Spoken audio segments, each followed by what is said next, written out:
જય સ્વામિનારાયણ। જેમ સૂર્ય ઉદય થાય અને એની કિરણો પૃથ્વી પર પડે અને જેમ જેમ સમય પસાર થાય, બપોરનો સમય કે તો મધ્યાહનનો સમય થાય, ધીમે ધીમે સાંજનો સમય થાય અને પાછો રાત્રિ વીત્યા બાદ સૂર્યોદય થાય, એ રીતે અમારી યાત્રા દિન પ્રતિદિન જ્યારે આગળ ધપી રહી છે ત્યારે અતિ મહત્ત્વનું સ્થાન અને જાણે કે સૌ કોઈ ભક્તજનના દિલની અંદર રામ, શ્યામ અને ઘનશ્યામ ત્રણેયની પ્રાગટ્ય ભૂમિ એ ત્રિવેણી સંગમમાં દર્શન કરવાનો લાભ મળવાનો હોય ત્યારે ઘનશ્યામ એની પ્રાગટ્ય ભૂમિ એવા છપૈયાના દર્શન કર્યા બાદ અમે અયોધ્યાની અંદર દર્શન કરવા માટે જઈ રહ્યા છીએ। જે અયોધ્યાનું અતિ મહત્ત્વનું સ્થાન એ હનુમાનગઢી, એના દર્શન કર્યા બાદ તમે જે જોઈ શકો છો કે રામ જન્મભૂમિ એના બહારની આ દરવાજો અને દિવાલો છે। હજારો હરિભક્તની વર્ષોથી મનોકામના હતી કે જ્યાં મર્યાદા પુરુષોત્તમ ભગવાન રાઘવેન્દ્રનું પ્રાગટ્ય થયું હોય એ જ ભૂમિ ઉપર નયનરમ્ય નૂતન મંદિર બને અને અમારા રામલલ્લા ત્યાં બિરાજમાન થઈ અને લાખો હરિભક્તોની મનોકામના એને પૂર્ણ કરે અને જાણે કે એ સમય અને ભક્તજનો એનું પુણ્ય સુકૃત થયું। ભારતવાસીઓ એની મનોકામનાને પૂર્ણ કરવા માટે પરમાત્માએ એવા કોઈ વ્યક્તિત્વ એને નિમિત્ત કર્યા કે કોટી કોટી વંદન કરવાનું મન થાય એ મોદી સાહેબને, કે જેમણે વર્ષોથી ચાલતા કેસની કલમો હટાવી અને મર્યાદા પુરુષોત્તમ ભગવાન રામચંદ્ર એની પ્રાગટ્ય ભૂમિ ઉપર નયનરમ્ય મંદિર બાંધી અને રામલલ્લા એની મૂર્તિ પ્રતિષ્ઠા ખૂબ જ ધામધૂમથી ઉજવવામાં આવી। એ રામલલ્લાના દર્શન કરવા માટે જઈએ ત્યારે રસ્તામાં દશરથ મહેલ એના દર્શન કરવામાં આવે છે। જે દશરથ મહેલ એના તમે દર્શન કરી રહ્યા છો। કનકભુવન પણ રસ્તામાં જ આવે, પરંતુ અમે પહેલાં જ પરમાત્માની પ્રાગટ્ય ભૂમિએ દર્શન કરવા માટે જતા હોવાથી રિટર્નમાં આ બંને સ્થાનો એના દર્શન કરવાનું રાખ્યું હતું। હકીકતમાં જ્યારે જ્યારે દર્શન કરવા માટે જઈએ ત્યારે પ્રથમ ચોક્કસ દશરથ મહેલ અને કનકભુવનના પહેલાં દર્શન કરવા, કેમ કે પછી અમારાથી ભૂલ થઈ અને ઘણો ફેરાવો કરવો પડ્યો હતો। અવધની અંદર જ્યારે જઈએ ત્યારે સંકલ્પ થાય કે આ અવધ નહીં પરંતુ આખી નગરી મંદિરોની નગરી છે। તમે અહીંયા બાલ સ્વરૂપ ભગવાન શ્રી રામચંદ્રજીના દર્શન કરી રહ્યા છો। ઘણી જગ્યાએ આપણે પરમાત્માને રામ, લક્ષ્મણ, જાનકીની સાથે દર્શન કર્યા છે, પરંતુ બાલ સ્વરૂપ રૂપે તો અહીંયા સરસ મજાના નયનરમ્ય પરમાત્માના મૂર્તિ હતા। ત્યાર પછી તમે જે દર્શન કરી રહ્યા છો તે રામગલોલાનો આશ્રમ છે અને રામગલોલા નામથી આપણે સ્વામિનારાયણ સંપ્રદાયવાળા બધા જ પરિચિત છીએ અને જે પરિચિત ન હોય એની કમનસીબી, કે જે મહાન સંતવર્ય એમણે અમદાવાદનું મંદિર બંધાવ્યું હતું એવા આનંદાનંદ સ્વામી, જે આનંદાનંદ સ્વામી આ જે આશ્રમના તમે દર્શન કરી રહ્યા છો એ આશ્રમના મહંત હતા અને આશ્રમની ભૂમિ કોઈ સામાન્ય ભૂમિ નથી। અહીંયા તમે ભગવાન રામચંદ્રજી, મા સીતા, લક્ષ્મણની સાથે તમે જે દર્શન કરી રહ્યા છો તે લોમેશ મુનિ છે।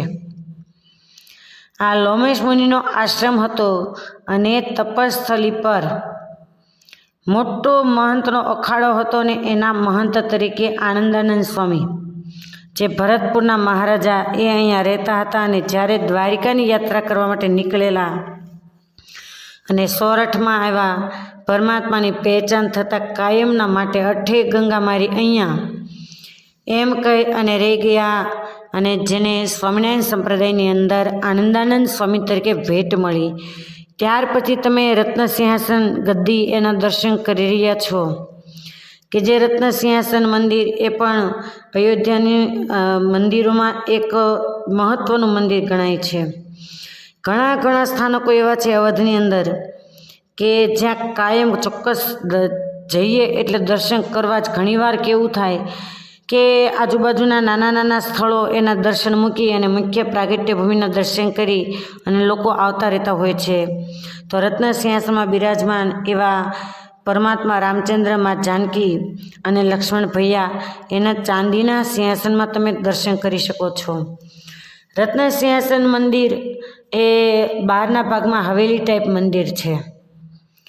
ત્યાર પછી દર્શન કરતાં કરતાં તમે જે દર્શન કરી રહ્યા છો તે કનક ભુવનના દર્શન કરી રહ્યા છો. બપોરે મધ્યાહનનો સમય હતો. બરાબર સૂર્યનારાયણ એ તપી રહ્યા હતા. આ વિશાળ કનક ભુવન એની નકશી જોતાં જ આપણે અનુભવ કરી શકીએ કે જ્યારે માં જાનકી એને જનક મહારાજાએ ભગવાન રામચંદ્રજીની સાથે વિવાહ કર્યો અને જ્યારે આ અવધની અંદર પધાર્યા હશે ત્યારે જાનકીજી એનું આ રજવાડું કેવું હશે. અને એવી માન્યતા છે કે આ કનક ભુવન જ્યારે માં જાનકી પરણીને આવ્યા ત્યારે રાજવંશી નિયમ પ્રમાણે રાણીઓ છે એ પુત્રવધૂને કંઈક ભેટ સોગાદ આપે. તો ભગવાન રાઘવેન્દ્ર પર માં કૈકેયીને કૌશલ્યા કરતાં પણ અતિ વધારે પ્યાર હતો. અને ત્યારે માં કૈકેયીએ આ કનક ભુવન એ માં જાનકીને સોંપેલું કે આજથી આ કનક ભુવનની ચાવીઓ એ તમારા હાથમાં. એનું કારણ છે કે કૈકેયી એ દશરથ મહારાજાને વધારે વહાલા હતા અને કૈકેયીને ભગવાન રામચંદ્ર એ વધારે વહાલા હતા. અને આપણે સૌ કોઈ જાણીએ છીએ કે જે કાંઈ કૈકેયીના વચનથી પરમાત્માને વનવાસ થયો એ તો એક નિમિત્ત હતું. અનેક કારણોને અંતે એ કૈકેયી એના જે વનવાસ એ વચન સિદ્ધ થાય છે કે અંદરો અંદર કેટલાય કારણો સમાયેલા છે. તો એ કનક ભુવન એને કૈકેયી માતાએ આ મા સીતાને સોંપેલું. એના મધ્ય ભાગમાં હનુમાનજી મહારાજનું આ નાનું એવું મંદિર છે કે ત્યાં ડેરું છે જેમાં અતિ નયનરમ્ય હનુમાનજી મહારાજ બિરાજમાન છે. ચાંદીના ચક્ષુ છે, પરંતુ વિડીયો શૂટિંગ એ ક્લિયર આવતું નહીં હોવાથી, જાળી આડી હોવાથી દર્શન કરાવી શકતા નથી. ત્યાર પછી રસ્તા ઉપર જ આ દંત ધાવણ નામનો કુંડ આવે છે અને એવી માન્યતા છે કે અહીંયા ભગવાન રામચંદ્રજી આ કુંડમાં દાંતણ કહેતા દંત વિધિ કરવા માટે પધારતા હતા. ત્યાર પછી આપણા સૌ કોઈના ઈષ્ટદેવ અને જેમનું બાળપણ કહેતા પરમાત્માની બાળલીલા જ્યાં વ્યતીત થઈ છે એવું અવધનું શ્રી સ્વામિનારાયણ મંદિર, શિખરબદ્ધ મંદિર, ત્યાં અમે દર્શન કરવા માટે જઈ રહ્યા છીએ. જે મંદિરની અંદર હરિકૃષ્ણ મહારાજ તેમજ રાધાકૃષ્ણ દેવ એ બિરાજમાન છે. અને આજે તો જાણે હરિકૃષ્ણ મહારાજ અને રાધા કૃષ્ણ દેવ એ ધર્મવંશીના વેશની અંદર જાણે દર્શન કરવા માટે અમને આતુર હોય, દર્શનાર્થીઓ તો આતુર હોય, પણ આજે પરમાત્મા એ આચાર્યનો આભૂષણ ધારણ કરી અને દર્શન આપી રહ્યા છે. સ્વામિનારાયણ મંદિરની સામે તમે જોયું કે જે દુકાન હતી તે હલવાઈની દુકાન હતી, જ્યાં બાલપ્રભુ ઘનશ્યામ મહારાજ, હવે તમે રામાનંદ સ્વામી એનું જ્યાં પ્રાગટ્ય થયું હતું અજય અને સુમતી દેવી થકી શ્રાવણ અષ્ટમીના દિવસે, તો એ જ રામાનંદ સ્વામીની જન્મસ્થલી ત્યાં જ આપણું સ્વામિનારાયણ મંદિર આવેલું છે, જ્યાં ચરણારવિંદ છે. બાજુમાં ગંગાજળિયો કૂવો એ પ્રસાદીનો કે જ્યારે બાલ સ્વરૂપ ઘનશ્યામ મહારાજ એ બાલ સખાની સાથે અહીંયા આવેલા અને બાલ મિત્રોને જ્યારે તૃષા લાગી ત્યારે ઘનશ્યામ મહારાજે આ કૂવામાંથી પાણી કાઢીને પાયેલું, જેને સાકરિયો કૂવા તરીકે ઓળખવામાં આવે છે, કે તે સાકર જેવું મીઠું પાણી છે. સ્વામિનારાયણ મંદિરની આગળમાં જે હલવાઈની દુકાન એ બાલપ્રભુ ઘનશ્યામ મહારાજને અંગૂઠી ચોરી સુવાસીની ભાભીની અને મીઠાઈ ખાધેલી એ દુકાન હતી. ત્યાર પછી આપણા સ્વામિનારાયણ મંદિરના પાછળના ભાગમાં જે શિવાલયના તમે દર્શન કર્યા એ શિવજી વચનામૃતમાં મહારાજે જેની ટાંક લીધી કે ગાલ પછાડીને પૂજારી કાયમ લંબકર્ણનો અવતાર આપતા હતા, માગતા હતા કે હે પ્રભુ મને લંબકર્ણનો અવતાર આપજો જેથી કરીને વિશેષ સુખ ભોગવી શકીએ, એ શિવાલય હતું. ત્યાર પછી તમે મણિ પર્વતના દર્શન કરી રહ્યા છો, જે અયોધ્યાથી ઓટો દ્વારા બહાર જવાય છે. એ મણિ પર્વતનું એવું કહેવું છે, ત્યાંના લોકોને પૂછવામાં આવ્યું, છેક ટોચ ઉપર ભગવાન રામચંદ્રજી એનો ઝૂલો છે, જ્યાં ભગવાન રામચંદ્રજીને સોનાના ઝૂલે ઝૂલાવવામાં આવ્યા હતા. અને જ્યારે માં જાનકી એ અવધની અંદર આવેલા ત્યારે એમ કહેવાય કે આ પર્વત છે એટલો દાયજો એને આપવામાં આવેલો. કહેતા મણીઓ સ્ફટિકમણી નીલમણી જે કહેવામાં આવે છે, એટલે ત્યારથી આને મણી પર્વત તરીકે ઓળખવામાં આવે છે. જેની ચીડીઓ તમે કહેતા પગથિયા જોઈ શકો છો કે દાદર ચડીને જવાનું છે અને રિટર્ન પાછા ઘણા દાદર છે. અને કાયમ અમે કહેતા આવ્યા છીએ કે એક પણ દિવસ અમારો એવો નથી કે જ્યાં અમને બ્રહ્મગીરીની યાદ ના આવી હોય. ત્યાર પછી આગળ જ્યારે દર્શન કરવા માટે જઈ રહ્યા છીએ ત્યારે રસ્તામાં જ ઘનશ્યામ મહારાજ, ધર્મદેવ અને ભક્તિમાતા જ્યારે છપિયાની અંદર અસુરોના ઉપદ્રવ થકી અવધની અંદર આવેલા અને ઘનશ્યામ મહારાજે હૃદયરામની પાસે જે અભ્યાસ કરેલો એ પાઠશાળા એના તમે દર્શન કર્યા. ત્યાર પછી અવધની અંદર અતિ પુરાતની એવું સૂર્ય મંદિર આવેલું છે. વિશાળ પટાંગણમાં આ સૂર્યનારાયણ મંદિર, જેના ગર્ભગૃહમાં ભગવાન સૂર્યનારાયણ બિરાજમાન છે. આજુબાજુનું પરિસર તમે જોઈ શકો છો કે વેપારી લોકો પોતાના જીવન નિર્વાહ માટે, ફોટા પડાવવા માટે આવા અવનવા બગીચાઓ, ફૂલોની સજાવટ કરી રહ્યા છે. સૂર્યદેવના તમે દર્શન કરી શકો છો. જે સૂર્યનારાયણ દેવ એ આ લોકની અંદર કોઈ શિલ્પીએ બનાવેલા નથી. એ સૂર્યનારાયણ દેવ એ બાજુમાં આવેલ તમે સૂર્યકુંડ એના દર્શન કરી શકો છો. ખૂબ વિશાળ કુંડ છે અને આ કુંડમાંથી સૂર્યનારાયણ દેવના મૂર્તિ મળી આવ્યા છે. તો એવું અતિ પ્રસાદીભૂત આ સૂર્યનારાયણનું મંદિર અને અમસ્તા પણ ભગવાન રામચંદ્રજી એનું પ્રાગટ્ય સૂર્યવંશમાં થયેલું છે. એટલે ક્ષત્રિયના ધર્મ પ્રમાણે સૂર્યનારાયણ એ એમના ઈષ્ટદેવ ગણાય છે અને અતિ મહત્ત્વનું સ્થાન એવું આ સૂર્ય મંદિર, જ્યાં હજારો લોકો દર્શન કરવા માટે આવે છે. આજુબાજુમાં સૂર્યકુંડ એના કિનારો બહુ ખૂબ સરસ રીતે બંધાયેલા છે. અને ખાસ અમારા ભાગ્યની અંદર એ હતું કે ગંગા દશેરાના દિવસો ચાલતા હતા એટલે કાયમ અમને તીર્થોમાં સ્નાન કરવા માટે મળી જતું હતું. એક તીર્થસ્થાન નહીં, પરંતુ 2-3 તીર્થક્ષેત્રની અંદર સ્નાન કરવાનું સૌભાગ્ય સાંપડ્યું હતું. ત્યાર પછી અતિ મહત્ત્વની પવિત્ર સ્થળી એવા સરયુ નદી, ત્યાં રામઘાટ પર અમે દર્શન કરવા માટે જઈ રહ્યા છીએ. ત્યાં પણ રામઘાટે અમે સ્નાન કરી અને ગંગા દશેરા એનો લાભ લીધો. ત્યાર પછી અવધથી થોડે દૂર આવેલ નંદીગ્રામ, કદાચ હું માનું ત્યાં સુધી 30-35 કિલોમીટરનું અંતર છે. એ નંદીગ્રામમાં દર્શન કરવા માટે જઈ રહ્યા છે. નંદીગ્રામથી તો કોઈ અજાણ નથી અને ભવિષ્યમાં પણ કોઈ જ્યારે અવધની અંદર દર્શન કરવા માટે જાઓ અને આ સ્થાનના દર્શન ન કર્યા હોય તો ચોક્કસ નંદીગ્રામના દર્શન કરવા માટે જવું.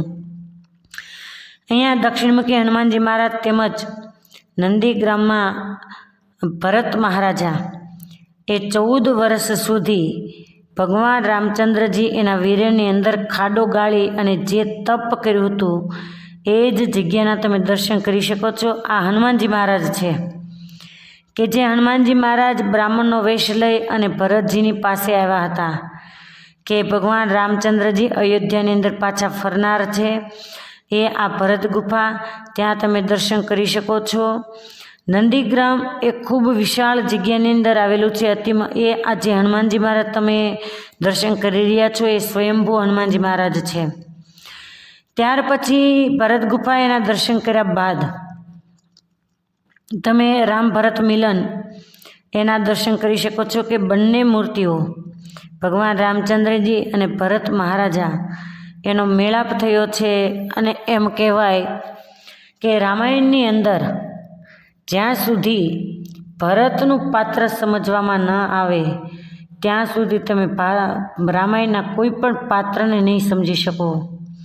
જ્યારે 14 વર્ષની અંદર ભગવાન રામચંદ્રજી એકાંતમાં બેઠા હોય, તમે જે ભરત મહારાજા એના ગુફાની અંદર દર્શન કરી શકો છો કે મંદિરથી નીચે ગુફાનો ભાગ છે અને ભરત મહારાજા તપ કરી રહ્યા છે. સામેના ભાગમાં પાદુકાઓ પધરાવી છે કે જે ભગવાન રામચંદ્રજીને મનાવવા માટે ગયેલા અને ભગવાન રામચંદ્રજી માયના નહીં અને પાદુકાઓ એ આપેલી એ પાદુકાને કાયમ પોતાના નયન પથ પર રાખી અને ભરત મહારાજા એ ભગવાન રાઘવેન્દ્રનું ભજન કરતા હતા. એટલું જ નહીં કે ભરત મહારાજનું તપ એટલે અજોડ તપ અને એનાથી પણ વધે એવા માંડવીજી.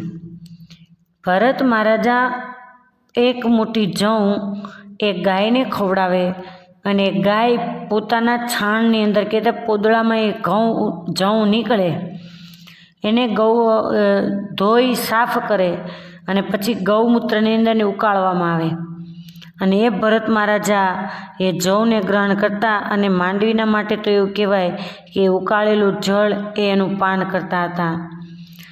કાયમના માટે જેનું પૃથ્વી ઉપર પથારી હોય એવા ભરત મહારાજા નીચે પૃથ્વી ઉપર સૂવે. સામે માંડવીજી પણ એનું તપ એવું કે પોતાના પતિ જો શૈયા પર ન સૂઈ શકે તો મારાથી કેમ સુવાય એવું આ રામ ભરત મિલન સ્થાન એ અજોડ નંદીગ્રામની અંદર આ દર્શનીય સ્થળ છે કે જે જગ્યાએ ભગવાન રામચંદ્રજી એનું મિલન થયું એ જગ્યાએ આજે પણ વડવાઈઓ છે એ નીચે નથી આવતી, ઉપર જ જાય છે. તમે જે દર્શન કરી રહ્યા છો તે એક કૂવો પુરાતની છે જેને ભરતકૂપ તરીકે ઓળખવામાં આવે છે. એ ભરતકૂપના દર્શન કર્યા બાદ તમે નંદીગ્રામના પરિસરના દર્શન કરી શકો છો અને બરાબર જોઈ શકો છો કે વડવાઈઓ નીચે નહીં આવતા. જેમ રામ અને ભરતનું મિલન થયું એમ જ વડવાઈઓ એકબીજાને વીંટાઈ રહી છે. એવી આ વડવાઈઓ એના પણ તમે દર્શન કરો છો. તો આ સ્થળના દર્શન આપણે કરીએ ત્યારે સહેજે આપણને એમ થાય કે નહીં, હકીકતની અંદર આજે પણ અહીંયા કંઈક અજોડ શક્તિઓ છુપાયેલી છે કે પામર જેવો નાસ્તિક જીવાતમાં આવે તો એને પણ ખ્યાલ આવે કે નહીં, રામ અને ભરત હકીકતની અંદર આ રીતે અહીંયા મળ્યા હશે, એનું મિલન થયું હશે. તો એવું આ નંદીગ્રામ સ્થાન અતિ પવિત્ર સ્થાન છે જ્યાં બજરંગબલી, હનુમાનજી મહારાજ આદિકના ઘણા મંદિરો આજુબાજુની અંદર આવેલા છે. એ નંદીગ્રામની અંદર આ પણ હનુમાનજી મહારાજ એને સ્વયંભૂ હનુમાનજી મહારાજ માનવામાં આવે છે. તમે વડની નીચે નાના દેરા જે બહેનો બેઠા છે એના પાછળના ભાગમાં જોયા જ્યાં માંડવી અને ભરતજી મહારાજ એમની બે દેરીઓ છે કે જાણે તપ કરતા હોઈએ. આ આજુબાજુનું પરિસર છે અને બપોર મધ્યાહનનો સમય હોવા છતાં ત્યાંના જે નિવાસીઓ છે અખંડ રામધૂન એનું સ્મરણ કરતા હતા. તો આવું આ અજોડ નંદીગ્રામનું સ્થાન જે ભરત અને રામચંદ્ર ભગવાન એનું મિલન થયું હતું. આપણા દેશને 3 મહાન ભરતની ભેટ મળી છે. એક તો રામાયણના કૈકેયી નંદન ભરત, બીજું મહાભારતની અંદર દુષ્યંત નંદન ભરત અને ત્રીજા ભાગવતના પરમ ભક્ત જડ ભરતજી. એ અજોડ પાત્ર જીવાત્માને આજે પણ જાગૃત કરી દે કે આના જીવનો કેવા હતા. હવે તમે ભરતકુંડના દર્શન કરી શકો છો. આખું એ સરોવર એ સરસ મજાના કમળોથી છવાયેલું હતું. તમે દૂર અંતરે વિશાળ સરોવર છે તો દૂર અંતરે તમને જે લીલુંછમ છવાયેલું સરોવર દેખાય છે એ કમળોથી પ્રફુલ્લિત થયેલું સરોવર છે. આજુબાજુના કિનારા તમે જોઈ શકો છો કે રાજવંશી પ્રમાણે બંધાયેલા છે. ભરતકુંડનો મહિમા છે કે જે ભરતજી મહારાજ 14 વર્ષ સુધી ભગવાન રામના વીરની અંદર નંદીગ્રામમાં રોકાયા. રોજે ભરતજી મહારાજ આ કુંડમાં સ્નાન કરવા માટે આવતા હતા. અને જ્યારે બજરંગબલી હનુમાનજી મહારાજ સંજીવની ઔષધિ લઈ અને લંકાની અંદર જતા હતા અને જે ભરતજી મહારાજે બાણ લગાવેલું અને હનુમાનજી મહારાજ નીચે આવેલા એ જ આ સ્થળ એ ભરતકુંડનો કિનારો હતો. જે કિનારા ઉપર તમે પક્ષીઓ સરસ મજાના જોઈ શકો છો કે મધ્યાહનનો સમય હોવાથી પક્ષીઓ પણ ભરતકુંડની અંદર જાણે ગંગા દશેરાનું સ્નાન કરી રહ્યા હોય અને પોતાના જીવનની ધન્યતા અનુભવતા હોય એવું જોવામાં આવે છે. અસ્તુ. જય સ્વામિનારાયણ.